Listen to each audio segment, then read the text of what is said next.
William Randolph Hearst got almost everything: newspapers, magazines, a castle in California. He also got Marion Davies, the woman he lived with for 3 decades. Only one thing he never got: the divorce. Because his wife, Millicent Hearst, would not sign. For almost 40 years she would not sign.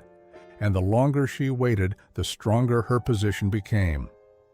This story is often told as a love triangle: a rich man, a young actress, a wife who could not let go. But Millicent Hearst was perhaps not the woman who did not understand that her marriage was over. Perhaps she was the only one who understood what this marriage was still worth. Millicent Veronica Willson was born on July 16, 1882, in Manhattan. She did not come from an old family. Her father was a vaudeville performer. The stage was not a hobby, it was income. In 1897, Millicent appeared with her older sister Anita at the Herald Square Theater on Broadway. In a production called The Girl from Paris, they played the Bicycle Girls. Millicent was 14 at the time. In the audience sat William Randolph Hearst.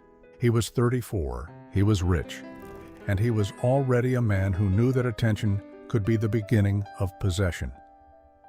The family was cautious. The first meetings with Hearst were chaperoned by Millicent's sister. Hearst stayed for 6 years.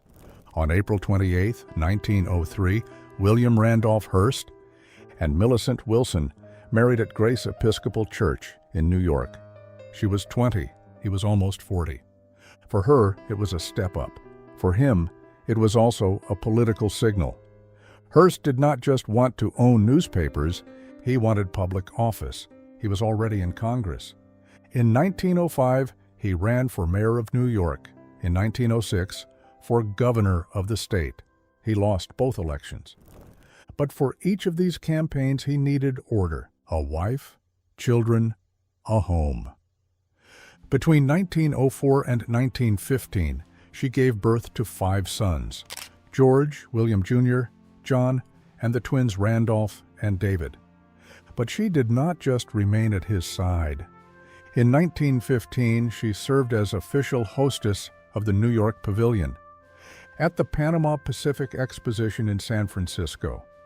During the First World War, Mayor John Hylan appointed her chair of the Mayor's Committee of Women on National Defense. She organized supplies for soldiers and the needy. In 1921, she founded the Free Milk Fund for Babies, a charity that distributed milk to poor children in New York for decades. With this, Millicent became more than the wife of a rich man. Her name appeared in committees, in campaigns, in her husband's newspapers.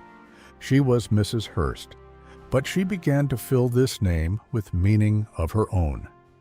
And that is exactly why it later became so hard to give it up.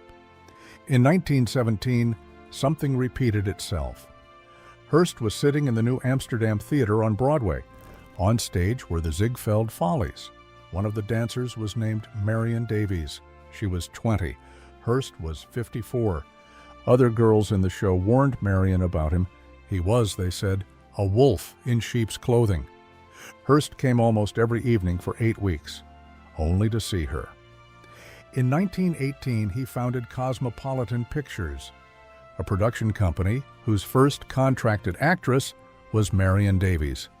He spent millions to make her a star. He bought her a 26-room townhouse at 331 Riverside Drive, just a few blocks from the apartment where he lived with Millicent and the children, in the penthouse of the Clarendon Building, also on Riverside Drive. For Millicent, this must have been especially bitter, because it was not just an affair, it was a pattern. Again, a young woman from the world of entertainment. Again, an older, powerful man. Again, gifts, attention, a house. Only this time, Millicent was not the woman who was chosen.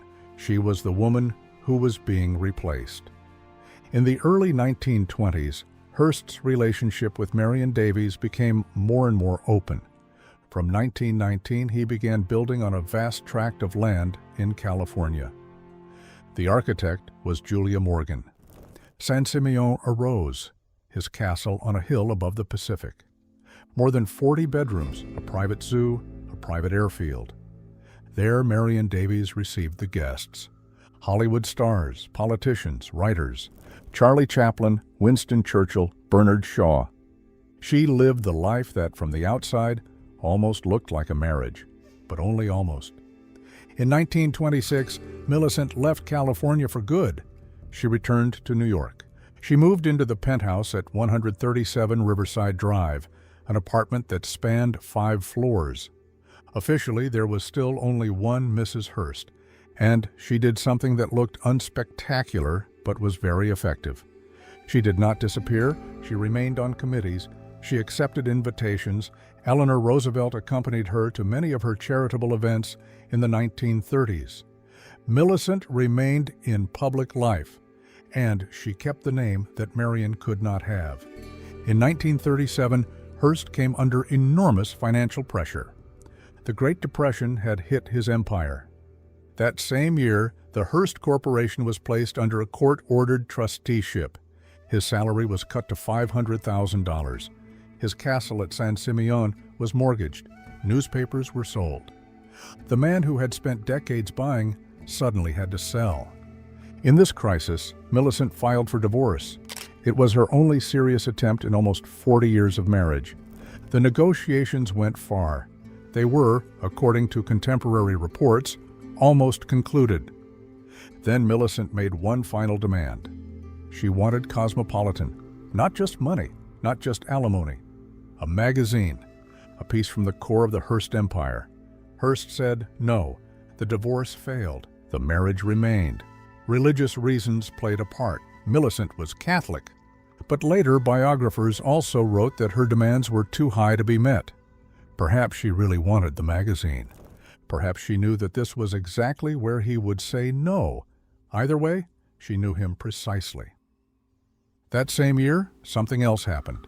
Marion Davies sold her jewelry, stocks, and bonds. She handed Hearst a check for $1 million. She saved his empire in the very moment his wife wanted to break it apart. Marion was probably the woman Hearst loved. But Millicent was the woman he stayed married to. As long as Millicent did not sign, Marion remained in an in-between position, loved but not married, visibly at Hearst's side, but not in his place under the law. This was not a small detail. In the society of that time, this exact difference could change everything. William Randolph Hearst died on August 14, 1951, in Beverly Hills. He died in Marion Davies' house. In his last days, Hearst's sons and his managers came to the house. Marion was overwhelmed by the crowd. She wanted quiet for him. On the orders of the sons, a doctor gave her a strong sedative. She was asleep when Hearst died during the night. When she woke in the morning, his body had already been taken away. His personal belongings were gone too. Within 20 minutes of his death, a Hearst executive appeared at the house. He told the staff, "You are all working for me now." Marion later said only one sentence about it. "They didn't even let me say goodbye." The funeral took place in San Francisco. Marion was not invited. Marion had lived with him. Millicent was his widow. Marion had closeness. Millicent had the law. Marion had the years. Millicent had the name. In the moment when families, lawyers, and estate orders mattered more than feelings, exactly this difference counted. And Millicent? She lived 23 more years after her husband's death. Marion Davies died of cancer in 1961. Millicent died on December 5, 1974, in New York. She was 92. In the end, she was the last of the three, not in California, not in San Simeon, but in New York, in the city where she had turned a name into a standing of her own. Perhaps her refusal was religion, perhaps it was calculation, perhaps it was both. She had lost the man. But the name she did not have to lose, and she never did. Hearst got Marion. Marion got Hearst. Millicent did not get the love, but she kept the name, and she never signed.